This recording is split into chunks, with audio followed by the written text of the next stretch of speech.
Alkisah berawal dari kehidupan seorang gadis SMP yang diobsesi oleh teman sekelasnya hingga membuat kehidupan gadis tersebut frustasi selama 10 tahun.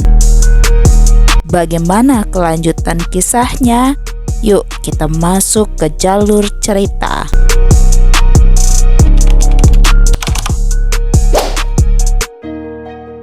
Gadis bernama lengkap Nimas Rune Sabilah Sutopo masuk di kehidupan sekolah menengah pertama dan melakoni aktivitas kegiatan sekolah seperti biasanya.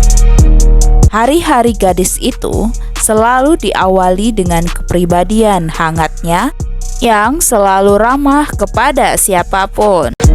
Ia dikenal sebagai sosok ekstrovert yang memiliki kedekatan kepada teman-temannya, memiliki kepedulian serta kepekaan yang tinggi terhadap apa saja yang terjadi di lingkungan sekitarnya.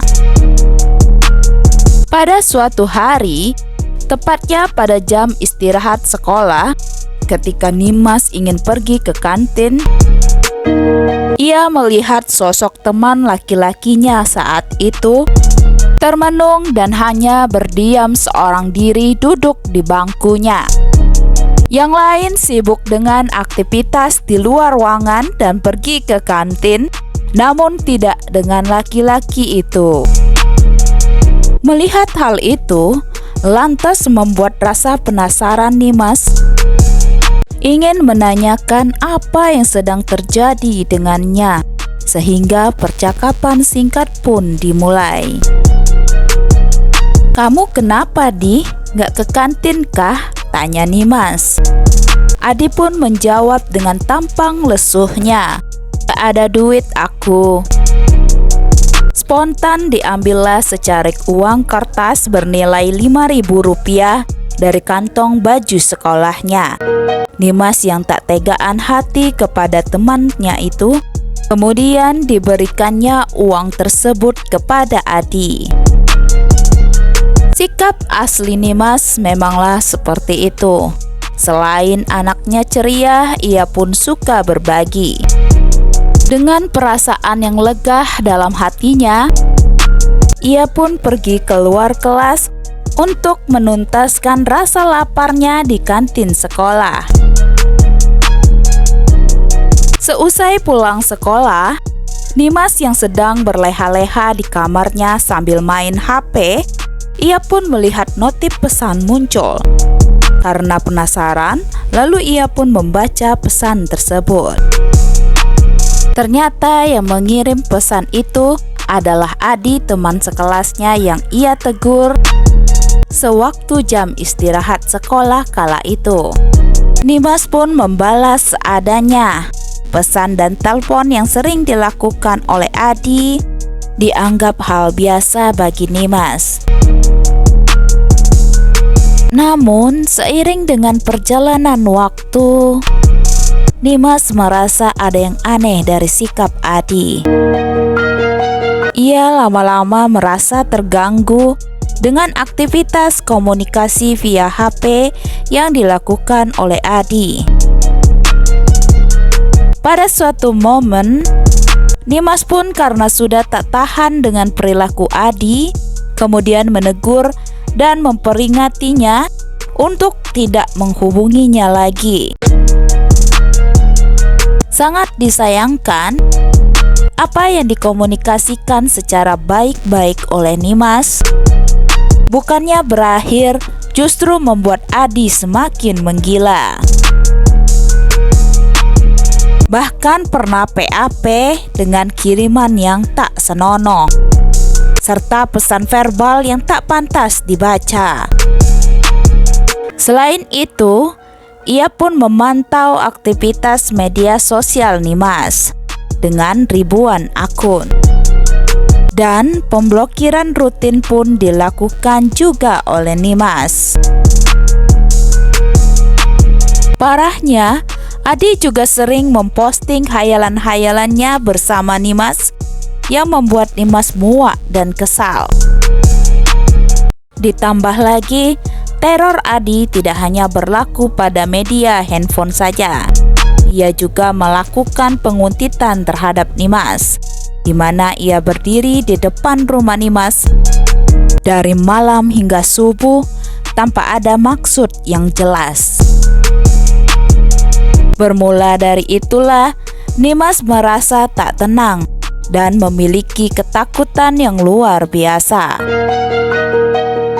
Perilaku Adi juga meresahkan ketika teman-teman pria Nimas pernah mendapatkan ancaman pembunuhan yang dihubungi olehnya melalui pesan singkat.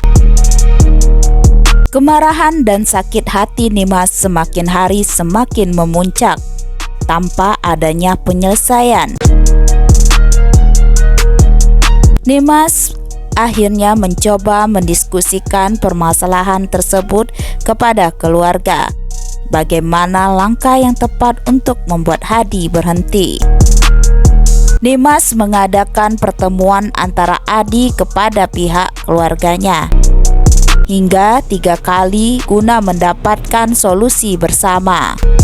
Selesai dengan itu, alih-alih jerah dan kapok, ia pun kembali mengulang kebiasaannya.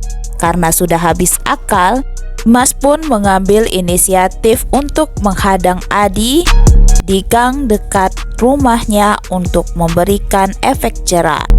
Nimas bersama teman-temannya kemudian memberikan bangku hantam dengan menggunakan helm KYT kepada Adi untuk menyuarakan kemarahan dan kekesalan yang terpendam selama ini. Ternyata prasangka dan harapan Nimas lagi-lagi gagal. Solusi akhir yang dianggap jitu oleh Nimas justru tak membuahkan hasil. Adi sudah tumbuh sebagai teman kelas yang obsesif terhadap Nimas selama 10 tahun lamanya. Sebenarnya, bagaimana sosok pelaku bernama Adi ini?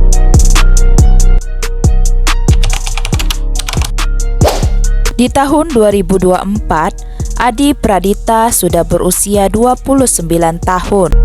Menelisik ke belakang saat di bangku SMP Negeri 34 di Surabaya, Adi dikenal oleh teman-teman kelasnya sebagai sosok pendiam, jarang bergaul, dan tepatnya tidak memiliki teman.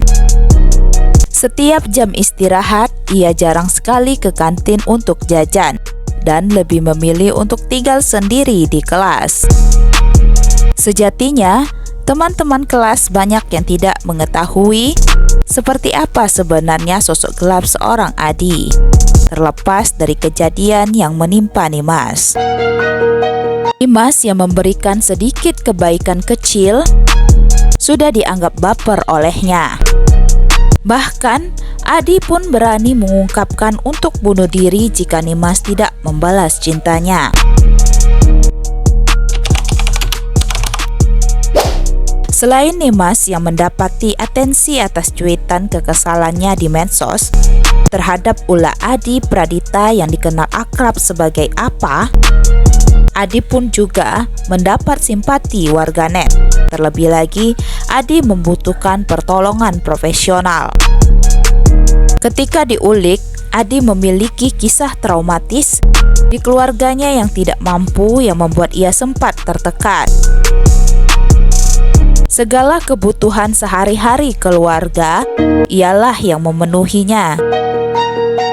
Adi merupakan tulang punggung bagi keluarganya.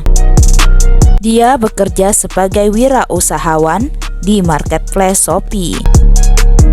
Kehidupannya yang sulit secara ekonomi tersebut dan karena beban keluarga yang dipikulnya, sebagai pelampiasan dan pelariannya, ia mencari kebahagiaan lain dengan cara yang salah dalam mengekspresikan cintanya, yaitu terobsesinya secara berlebihan terhadap Nimas, sehingga hal itu juga berdampak dan menyebabkan frustasi dan traumatisnya di penghidupan Nimas.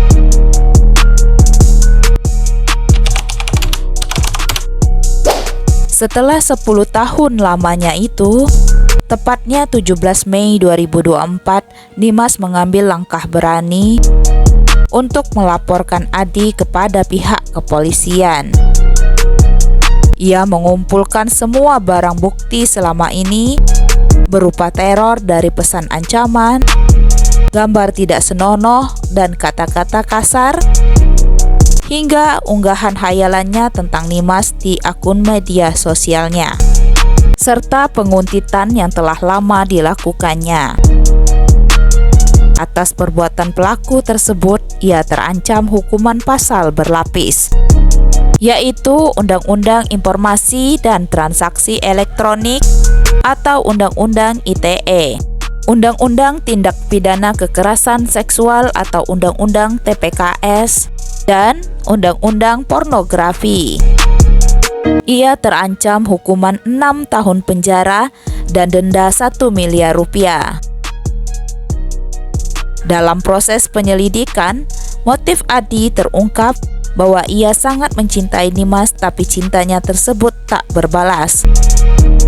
Perasaan cinta itu muncul berawal dari perhatian Dimas yang memberikan ia uang 5.000 rupiah untuk jajan.